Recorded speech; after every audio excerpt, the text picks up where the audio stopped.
할렐루야. 네, 우리가 모일 때는 항상 예수님이 이 자리에 계십니다. 믿으십니까? 네, 너희 두세 사람이 내 이름으로 모일 때 내가 항상 너희와 함께 있으리라. 우리 예수님께서 이런 공동체 안에, 정말로 예수님이 몸 되신 교회 안에 항상 약속대로 우리와 함께 하십니다. 우리가 그 하나님을 생각할 때, 믿을 때 이 자리에 하나님이 계심으로, 또 그 예수님이 나를 보고 계시기 때문에 나의 예배가 예수님이 만나지고, 또 그 예배로 말미암아 우리가 성령이 충만해지고, 그 예배로 말미암아 우리가 은혜 받고 변화됩니다. 얼마나 감사한지 모르겠습니다. 그래서 다른 건 몰라도 우리가 모일 때 우리 하나님이 우리 함께 계신 것을 마음속 깊은 것으로부터 믿고 하나님을 만나는 시간 되었으면 좋겠습니다. 그것이 우리 믿음을 회복시키고 완전히 달라지게 할 줄 믿습니다. 우리 한국에 유명하신 스님이 한 분 계셨는데요, 이분이 30년 동안 면벽 수도를 하셨다 그럽니다. 면벽은 벽을 향해 앉아가지고 좌불화상하시고 누워 자지 않고 그대로 몸을 지키면서 30년을 잡념을 없애고 집중한 것이죠. 정말 어떻게 하는지 모르지만 대단한 일입니다. 결국 자기 부인을 위해서 노력하는 거거든요. 세속에 있는 사람들은 자기의 욕망과 자기의 욕심과 막 그런 걸 위해서 정신없이 살아가는 시간에 본인의 인생을 전부 다 내 마음을 깨끗이 비우는 것을 위해서 집중한 것이죠. 그분이 그렇게 유명하시다 보니까 미국에 있는 어떤 유명한 종교 철학자 한 분 계셨는데, 이분이 정말 놀라서 30년 수도하신 분에게 꼭 한번 인터뷰를 하고 싶다. 학자적인 마음도 있고 어떻게 달라졌을까 알고 싶다. 그래서 인터뷰를 신청했는데 이 스님이 인터뷰를 허락해 주지 않으셨어요. 그래서 이분이 포기하지 않고 끊임없이 요청을 했는데 한번 허락을 했다, 그런 얘기입니다. 그래서 이분이 기쁘게 한국까지 가셔서 통역을 대동하시고 이제 산으로 절에 올라갔습니다. 그때 스님이 이제 기다리고 있었는데 그분을 보자마자 한마디 딱 하셨다 그래요. 뭐라 그러시냐면, 당신도 죽었고 나도 죽었어. 그 말씀하시고 절로 쑥 들어가 버려서 다시는 안 만나 주셨다. 다시 자기의 득도하기 위해서 돌을 닦는 길에 들어갔다 그럽니다. 그러니까 생각해 보면 옳은 말입니다. 뭔가 궁금하고 뭘 많이 깨달아내서 배우러 왔겠지만은 30년간 깨달은 가장 중요한 것은 뭐냐면, 나도 죽었고 당신도 죽었다 하는 얘기입니다. 저는 참 깊은 깨달음이라고 생각합니다. 왜냐하면 세상에 있는 많은 사람들은 그 도를 깨닫지 못하기 때문에 그렇습니다.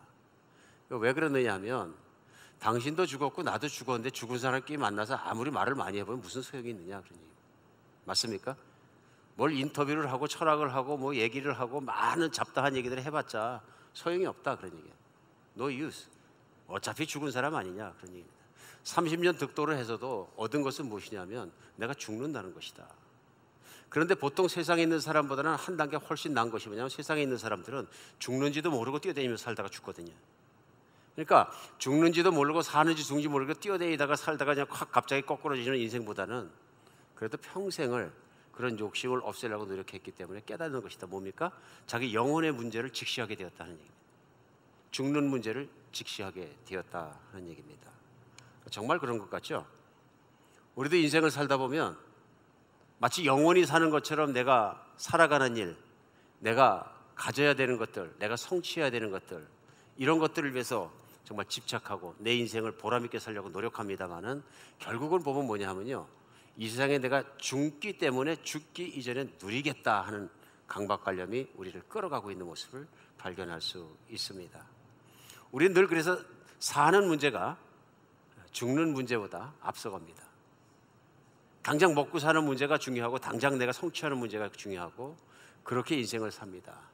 그렇기 때문에 새해를 시작할 때도 우리는 인생의 나름대로 목표를 세웁니다.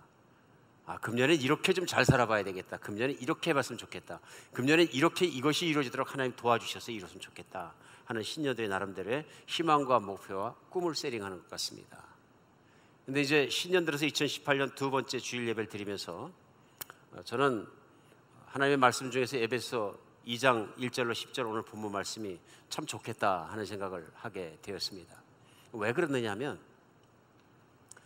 에베소서는 사도 바울이 쓴 서신입니다. 편지인데, 사도 바울은 에베소 교회를 향한 특별한 애정이 있습니다. 특별한 애정이 있는 것이 어떻게 보이시냐면, 전도 여행지에 복음을 전하고 교회가 세워졌는데요. 아마 세워진 교회 중에서 가장 오래 담임하고 목회했던 교회가 어느 교회라면 에베소 교회입니다. 그만큼 열심히 말씀 공부를 시켰고요. 그만큼 열심히 섬겼습니다. 그리고 그가 떠나서 이제는 감옥에 있습니다. 로마 감옥에 갇혀 있으면서도 에베소서를 길게 써가지고 그들을 격려하는 모습을 볼 수 있습니다. 근데 고린도 교회하고 다른 게 뭐냐면은 에베소 교회는 뭘 문제를 픽스하기 위해서 사도가 쓴 것이 아닙니다. 에베소 편지 안에 문제가 드러나지 않습니다. 그럼에도 불구하고 그는 편지를 써서 제일 먼저 한 일이 뭐냐면 하나님의 은혜를 그들에게 끼치려고 노력합니다. 그래서 에베소 1장부터 그가 하는 건 뭐냐면요, 하나님이 얼마나 교회를 사랑하시고 각 개인을 사랑하시는지를 다시 한번 복음을 통해서 드러내는 일을 시작합니다. 그래서 특별히 오늘 2장에서는 아주 복스럽게 사는 성도들의 삶을 위해서 다시 한번 축복하는 과정 중에서 이 말씀을 전한 것입니다. 그래서 저는 2018년 들어서 한비전교회 여러분과 저에게도 이 하나님 말씀이 임해서 그 하나님 말씀대로 살아가면 복이 있는 인생을 살게 될 줄 믿습니다. 오늘 그 복이 여러분과 저에게 임하고 정말 그것이 우리 삶에 이루어졌으면 좋겠습니다. 오늘 본문은 첫 번째 절에서 그는 허물과 죄로 죽었던 너희를 살리셨도다 하고 얘기합니다. 제일 먼저 얘기한 건 뭐냐면요, 죽었던 우리에 대해서 얘기합니다. 죽음에 대해서 얘기합니다. 우리는 흔히 삶에 대해서 먼저 생각을 하는데요, 2018년 잘 살게 하여 주시옵소서, 소원이 성취되게 하여 주시옵소서, 그것이 신앙생활의 목표가 되는 경우도 많이 있는 것 같습니다. 그런데 오늘 사도 바울은 사랑하는 교회 교인들을 향해서 그들의 복을 전하면서 제일 먼저 뭘 전하냐면요, 죽었던 우리, 죽음에 대해서 얘기합니다. 그러면서 그는 허물과 죄로 죽었던 너희를 살리셨도다. 그때 너희는 그 가운데 행하며 이 세상 풍조를 따르고 공중권세 잡은 자를 따랐으니까 지금 불순종의 아들 가운데 역사하는 영이라.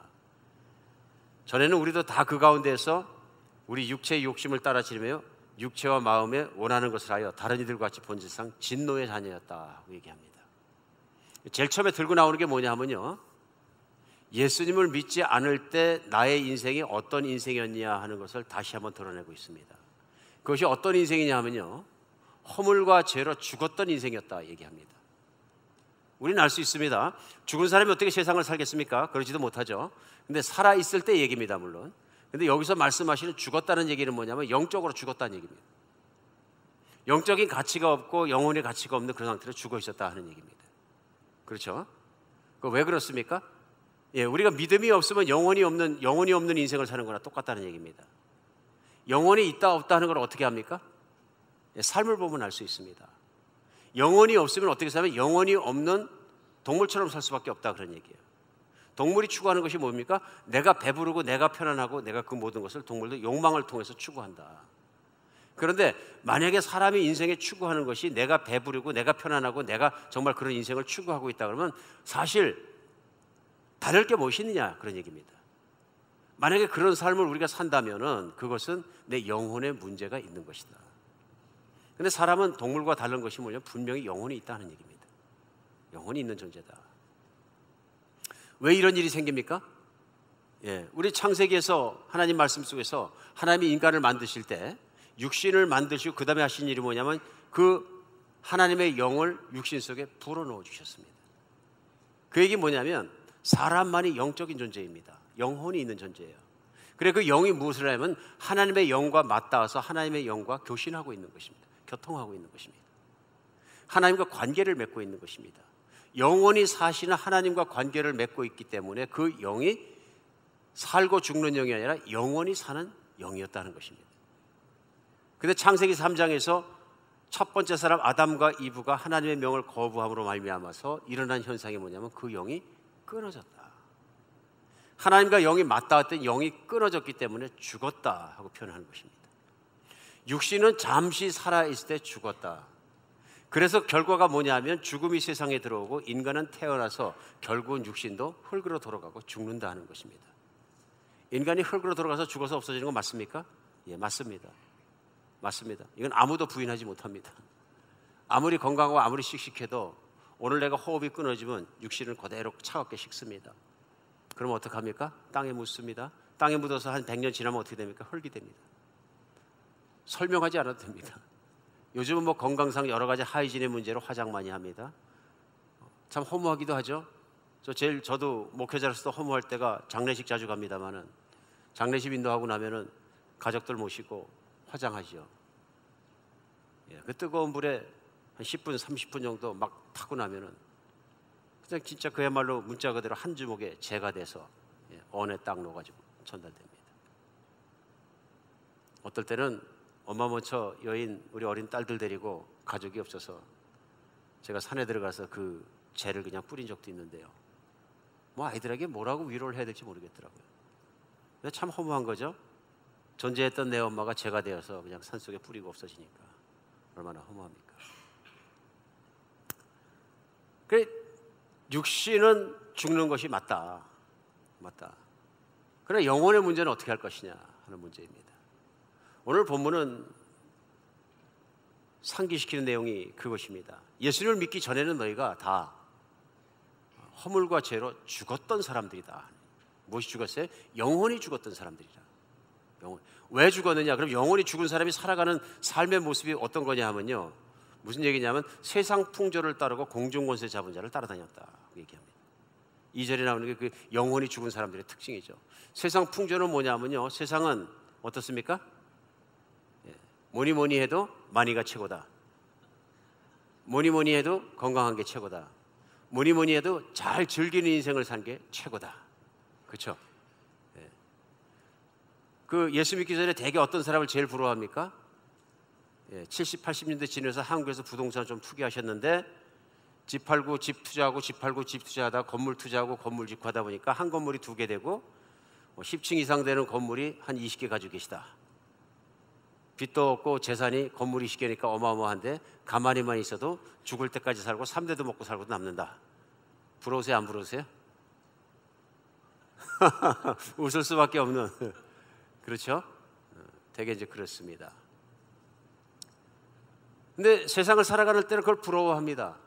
참 부러워하죠. 제 기억나는 게 뭐냐면 전에 제가 이제 목회자가 되자 한국 살 때 사업을 좀 했었습니다만은 사귀는 친구 중에서 골프 친구가 한 분 있었는데 이 젊은 친구가 20대 후반이죠. 그러니까 전화 같으니까 어디 대기업을 다녔어요. 과장인가 했습니다. 빨리 과장이 됐어요. 정말 열심히 살던 친구예요. 주말만 골프를 치고. 근데 그 친구가 갑자기 보니까 회사를 안 나가기 시작해. 그래 왜 그러나 그랬더니 아버지가 드디어 마음을 여셔가지고 자기를 빌딩의 관리인으로 세우셨대. 관리인이 된 게 뭐 대기업 되는 것도 낫냐? 그러니까 그 빌딩이 내 빌딩이던 그런 게. 아버지가 어마어마한 강남 빌딩 부자세요. 근데 그렇게 안 주시더니 그래서 직장을 다닐 수밖에 없었는데 빌딩 하나를 주신 거예요 이제는. 그런데 그 다음에 뭐 얼마 뒤에 만났는데 아버지가 빌딩 하나를 또 주셨대. 막 신난 거죠. 근데 이 친구가 세월이 지나갈수록 만날 때마다 보면 세수를 안 하고 나와. 저녁 때인데 수염도 안 깎고 덥수룩해 하고 추리닝 바람에 나와요. 한때는 직장 생활하는 사람들은 부럽습니다. 이 친구는 그냥 돈이 많으니까 지 맘대로 사는구나. 그리고 어제 저녁까지 술 먹고 놀다가 대낮에 자고서는 구적구적한 대로 친구들이 만나자 그러니까 그냥 나온 거예요.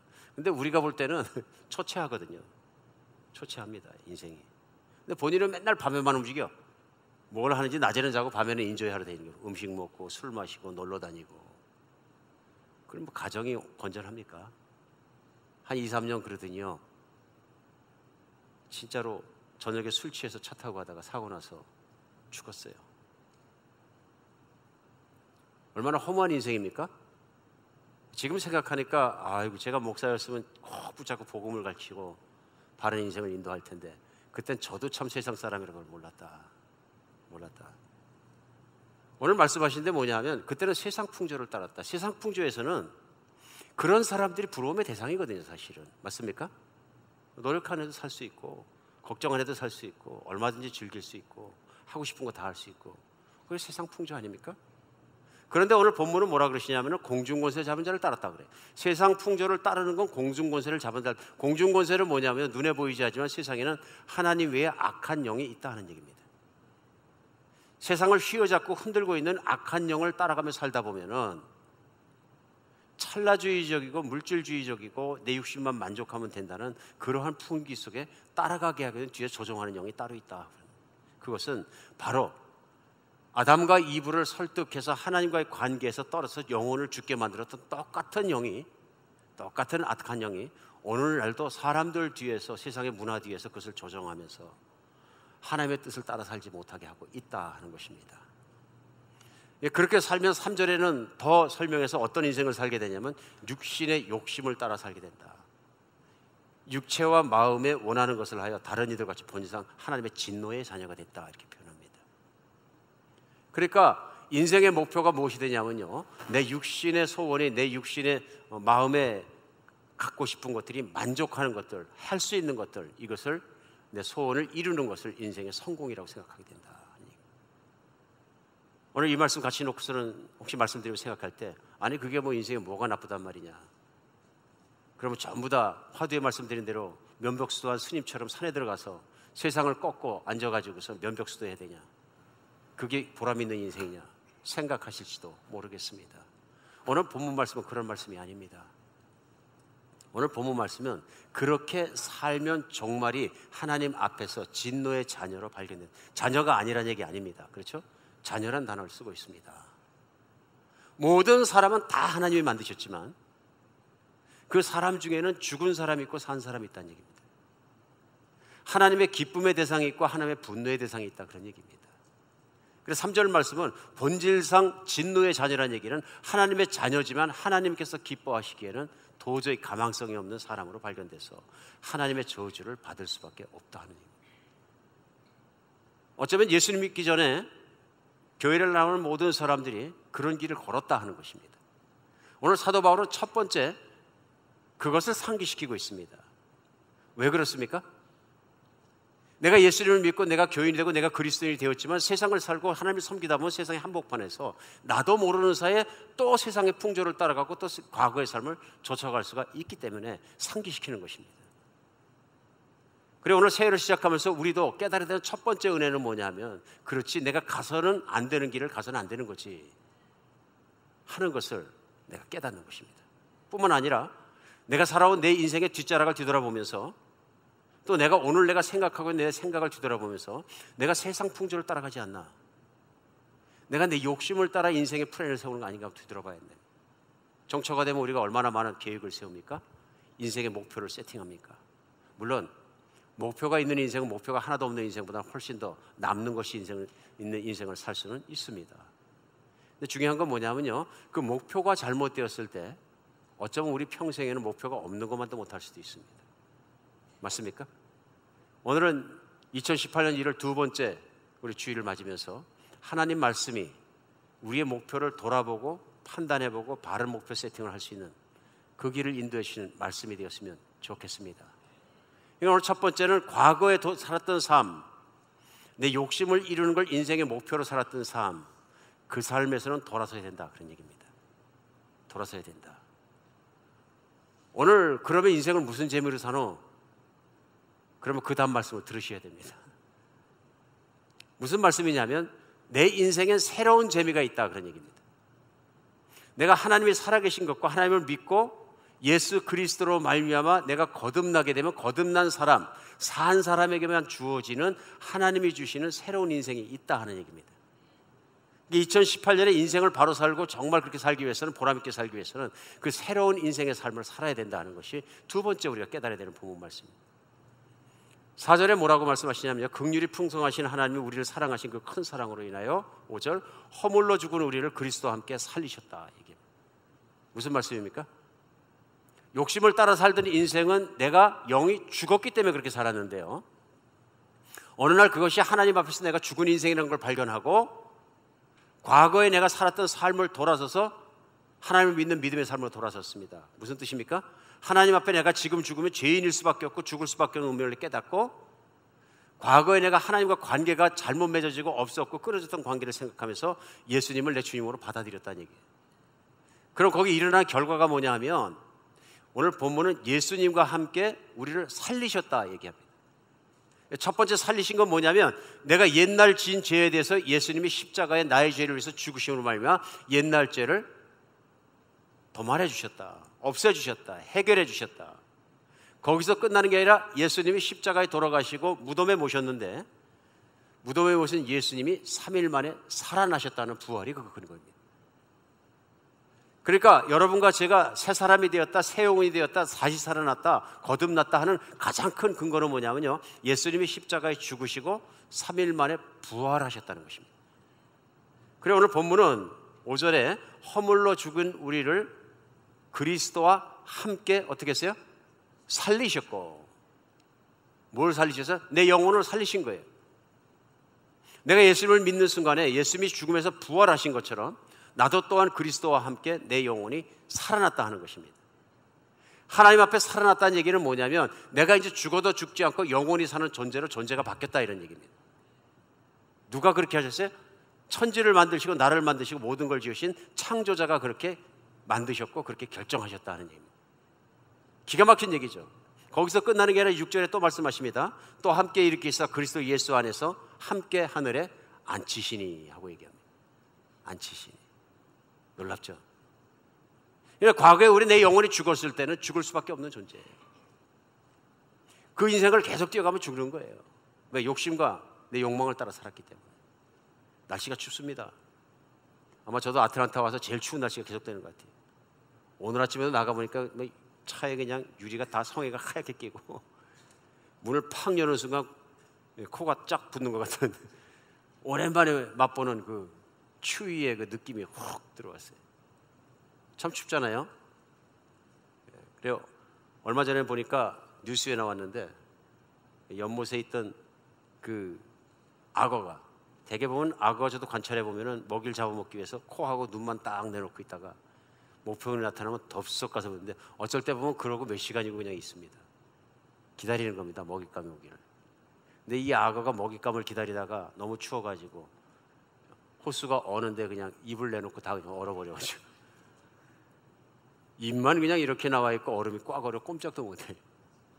그래서 저는 일견 아유 불쌍하다 그랬더니 또 그 기사를 읽다 보니까 그러다가 또 해동되면 살아난다네. 부활이에요? 그거 재밌더라고요.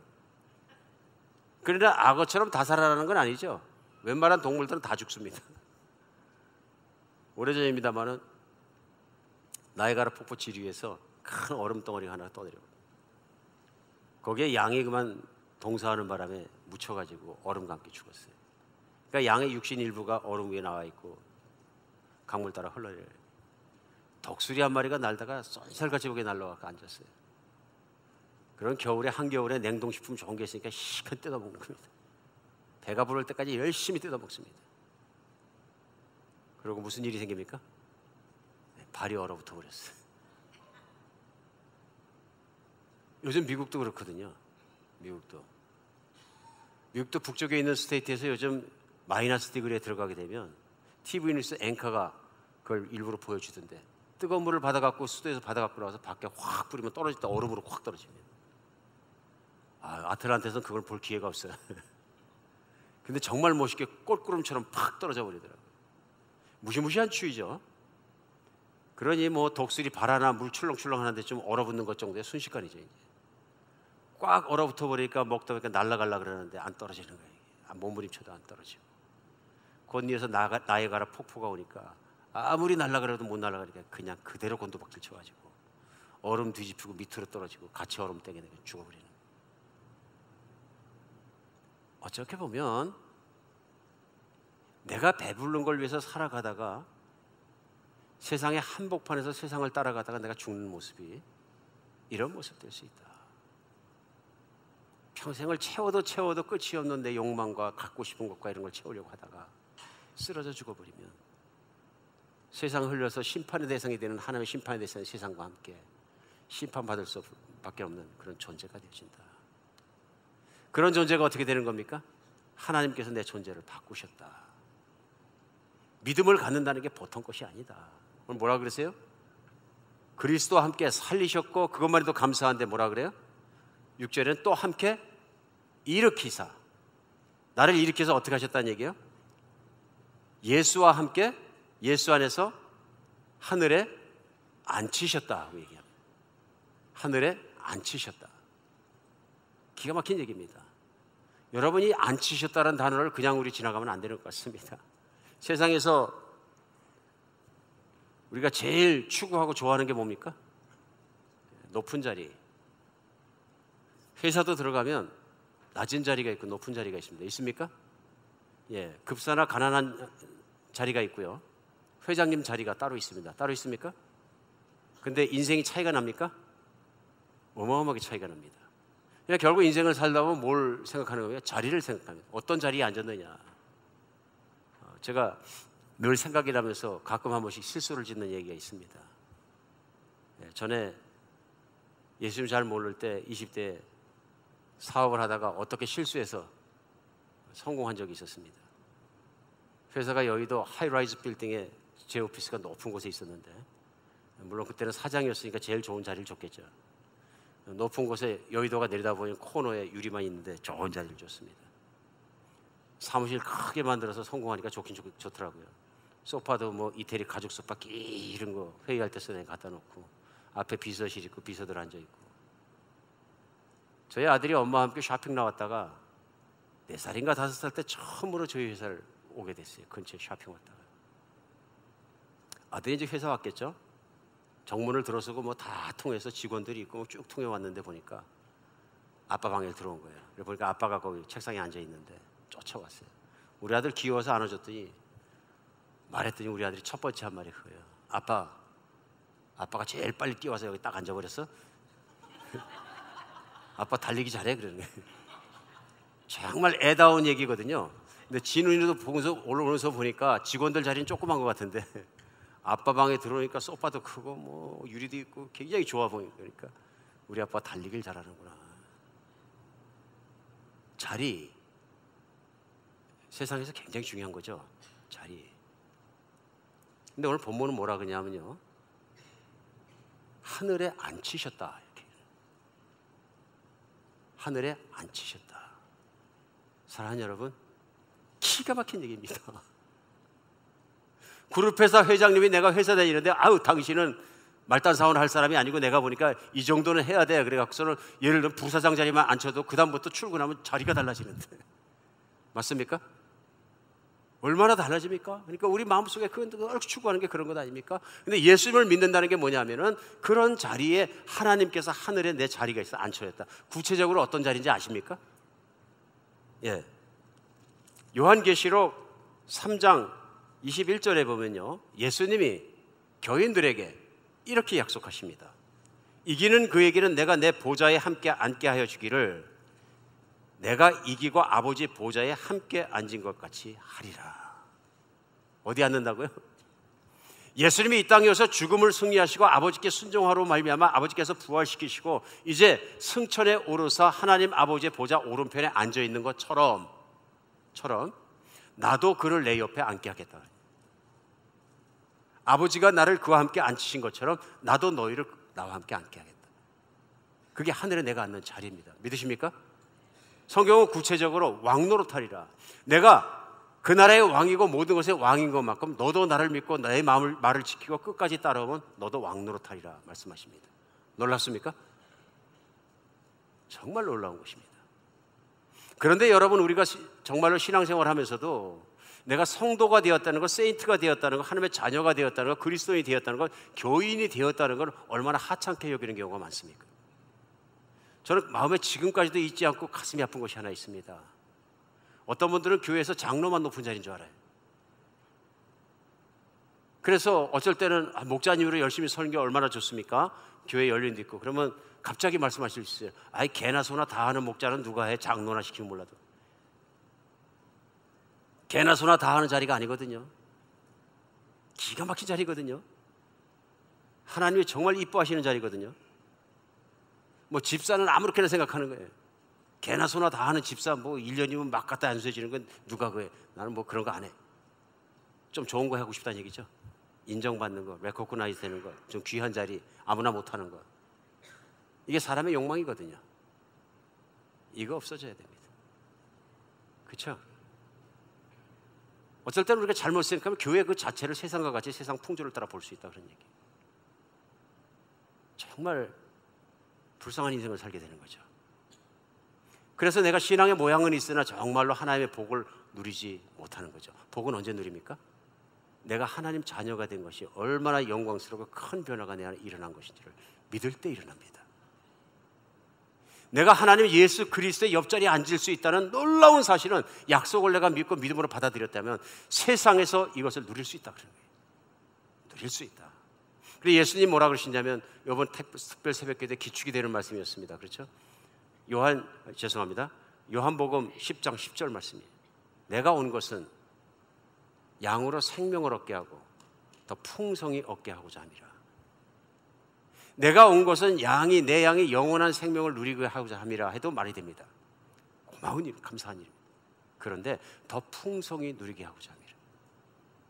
그 말씀이 뭐예요? 이 땅에 사는 동안에도 내가 그 다음 이 세상을 살 때에도 풍성한 인생을 누리게 하겠다. Abundant life예요.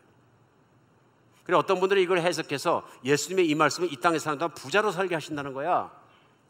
이렇게 힘주어 강조하고 설교하고 부자를만을 위해서 추구하는 분도 없지 않아 계신 것 같습니다. 부자가 되는 것도 풍성한 삶일 수 있겠죠. 그러나 오늘 예배에서도 그렇고 성경 전체에 나오는 맥락은 그런 것이 아닙니다. 이미 부자가 되든 부자가 안 되든 관계가 없을 만큼 풍성한 삶이라는 건 하나님 안에 예수님을 믿는 제자가 되고 예수 안에 있다는 것이 얼마나 이미 풍성한 것을 깨달으면 풍성한 것만큼 산다는 얘기예요. 자기가 왕자인 걸 아는 사람은 왕자답게 산다는 거예요. 내가 하늘나라의 공주인 걸 아는 사람은 공주답게 산다는 얘기입니다. 믿으십니까? 새해를 들어서 우리에게 중요한 건 뭐냐면요, 믿음이 새로워지는 것입니다. 내가 누구인 것을 믿는 사람들은 특별히 깨닫고 믿고 새로워지는 것입니다. 그러면 욕망에 끌려가지 않고 세상에 끌려가지고 세상 사람 방식대로 절절매지 않습니다. 믿으십니까? 우리에게 필요한 믿음, 우리에게 필요한 은혜는, 우리에게 필요한 새해에 필요한 것은 이것입니다. 내가 과거에 욕망 때문에 쫓아다니며 살면서 욕망 때문에 울고 욕망 때문에 웃고 그랬던 시절은 과거로 족하다. 이제는 그런 목표는 세팅하고 내 살지 않는다. 내가 하나님의 자녀된 것만으로 감사하고 그것만으로도 충분하고 내가 그런 인생을 살기 때문에 세상에서 성공과 실패와 뭐 세상에 있는 것과 없는 것 그것 따라 내가 춤추지 않는다. 더 이상. 왜냐하면 나는 그리스도와 함께 그 옆에 앉았기 때문에. 앉을 겁니까? 앉은 겁니까? 앉은 겁니다. 과거입니다.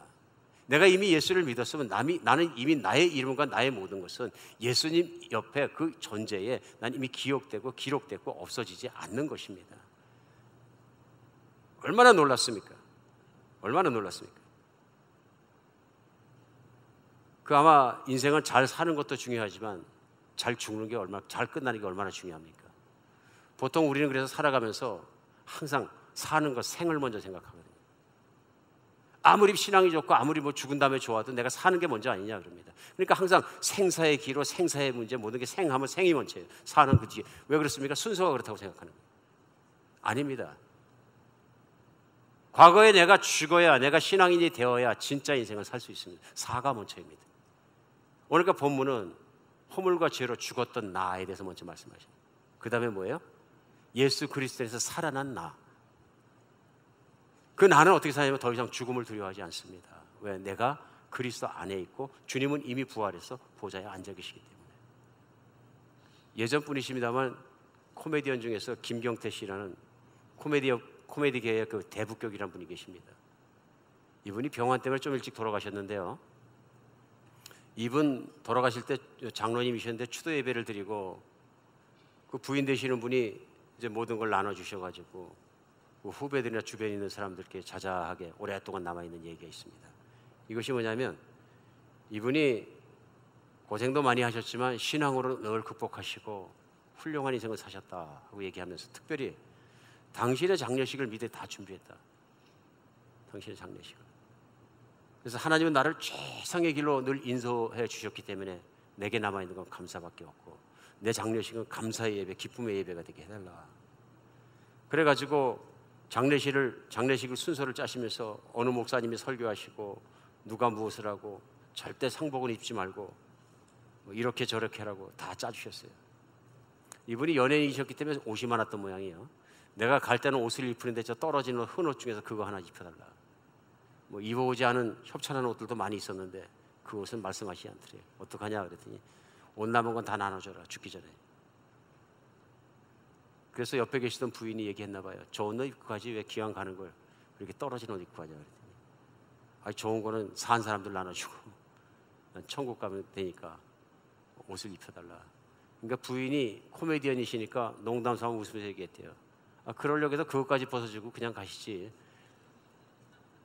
그랬더니 이분이 대뜸 그러시더래요. 역정을 내셔가지고. 그러면 하나님 앞에 갔는데 빨개 벗고 하라는 얘기냐.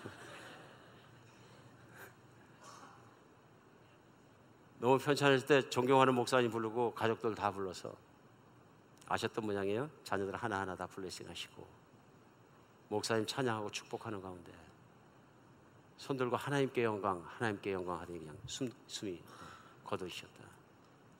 멋진 인생입니다. 맞습니까? 죽음을 두려워하지 않는 인생. 이건 오직 내가 어디에 앉아있는지 내 정체성이 무엇인지 하나님 안에서 진심으로 믿어야만 가능한 것입니다. 이 세상에서 죽음의 두려움을 극복할 수 있으면 내 욕망의 어떤 땡김도 극복할 수 있습니다.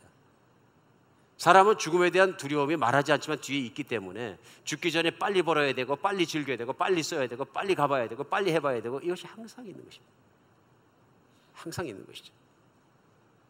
그러나 하나님은 우리를 천국 보좌 옆에 앉히셨고 또 그것을 확인해 주실 것입니다. 바로 그 자리, 내 자리가 있다. 바로 천국에 내 이름이 적혀져 있고 내가 정말로 그런 자리에 있다. 새해는 그런 확신을 가지고 이 땅에 살아가는 인생을 바라보고 계획할 수 있는 여러분과 제가 됐으면 좋겠습니다. 거기서 벗어나는 것들 사실은 우리를 올가매는 올무가 될 수 있습니다. 오늘 본문이 우리에게 또 한 가르쳐주고 있는 건 마지막으로 중요한 것이 있습니다. 그것이 뭐냐면 죽었던 나, 새로 살아난 나. 세 번째는 뭐냐면 이제 새로워진 내가 살아가야 될 인생입니다. 그러면서 오늘 본문 1장 10절은 이렇게 말씀하십니다. 우리는 그가 만드신 바라 그리스도 예수 안에서 선한 일을 위하여 지으심을 받은 자니 이 일은 하나님이 전에 예비하사 우리로 그 가운데 행하게 하려 하심이라.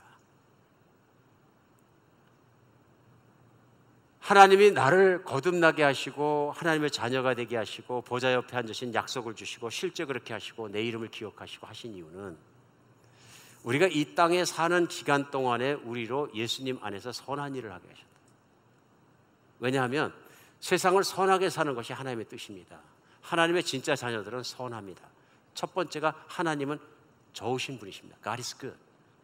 나를 향해서 악을 생각하지 않는 분이십니다. 하나님이 선하시기 때문에 하나님의 자녀도 선하게 살기를 원합니다. 선하게 사는 게 뭘까요? 악하게 사는 거 반대죠 물론.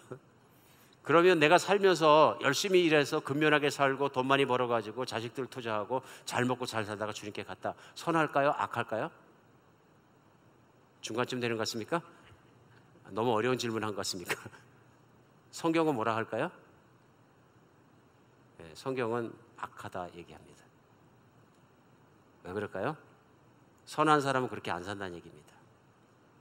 왜냐하면 인간이 타락하고 인간에 들어와 있는 가장 큰 문제가 뭐냐면 욕심입니다. 내가 갖고 싶고 내가 소유하고 싶고 내가 누리고 싶고 모든 게 하면 나입니다. 하나님을 무시하기 시작하는 겁니다.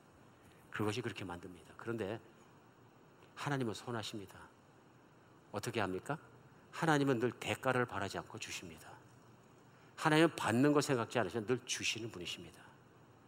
온 우주와 모든 것이 지어진 것은 하나님이 주셨기 때문에 가능한 것입니다. 오늘 본문은 얘기합니다. 우리가 구원을 받은 것이 내가 자랑할 것이니까 내가 한 것이 아니라 하나님께서 선하시기 때문에 나를 구원해 주신 것입니다.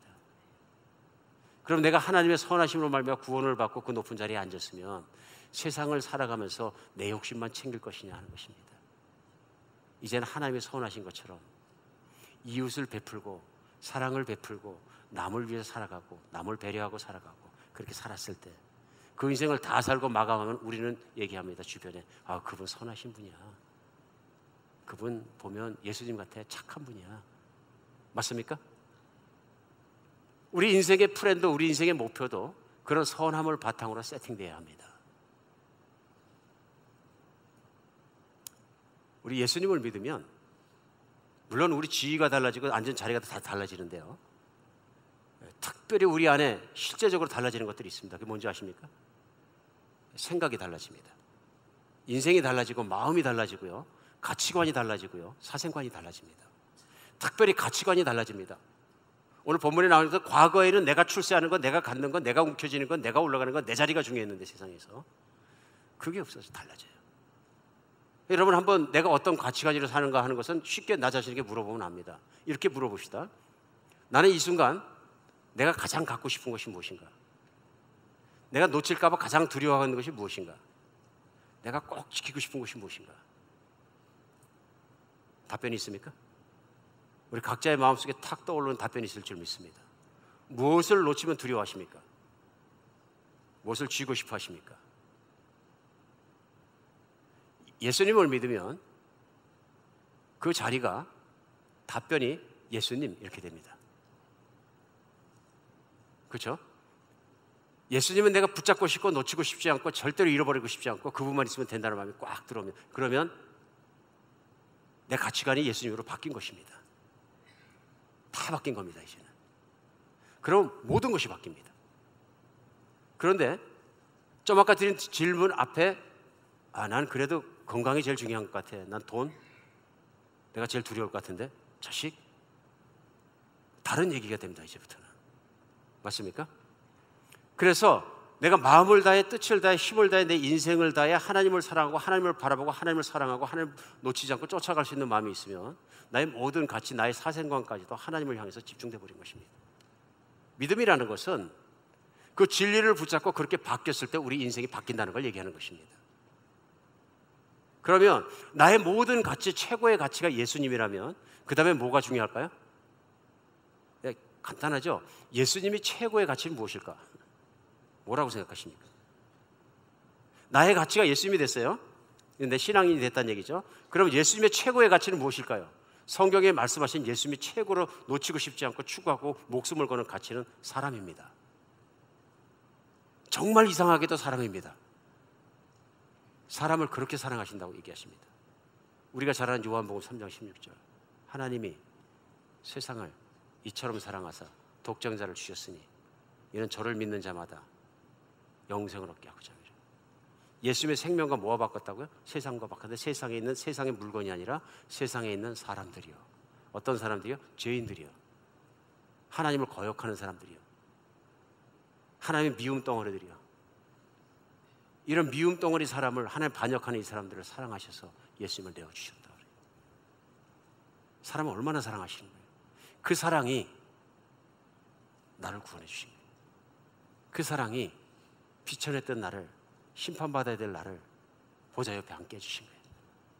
그 사랑이 영원히 나를 붙들고 있는 것이죠. 오늘 본문 내용이 그것입니다. 그러면 이제 구원받은 우리도 영원한 삶이 확보되었고 확실하니까 그 사랑에 붙잡혔으니까 예수님처럼 선하게 살자. 선이 뭡니까? 이제 나만 위해 살지 말고 남들 생각하고 이웃을 사랑하고 복음을 모르는 자를 사랑하고 버려진 자를 생각하고 힘든 자를 생각하고 그분들에게 복음을 전하고 정말로 섬겨나가면서 살자 하는 얘기입니다. 아멘. 내 인생에 내가 추구해야 될 것들, 내가 세팅해야 될 목표들 확연해집니다. 하나님의 자녀답게 선하게 사는 것입니다. 내 욕심대로 나를 채우게 살아온 인생, 이거로 족하지 않습니까?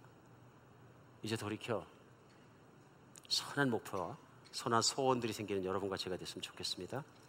우리 교회는 목장들이 있습니다. 목장이 하는 일이 무엇이냐면 같이 하나님을 사랑하면서 우리 이웃 주변에 있는 정말 도움이 필요하고 영적인 죽음에서 살아나와야 되는 사람들을 섬기는 일입니다.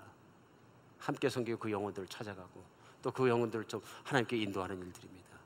금년에는 정말 선한 소원들이 우리 가슴 속에 자꾸자꾸 생기는, 매일매일 생기는 성령의 역사 가운데 살아가는 여러분과 제가 됐으면 좋겠습니다. 우리 기도하면서 모든 걸 바뀌었으면 좋겠습니다. 기도하겠습니다.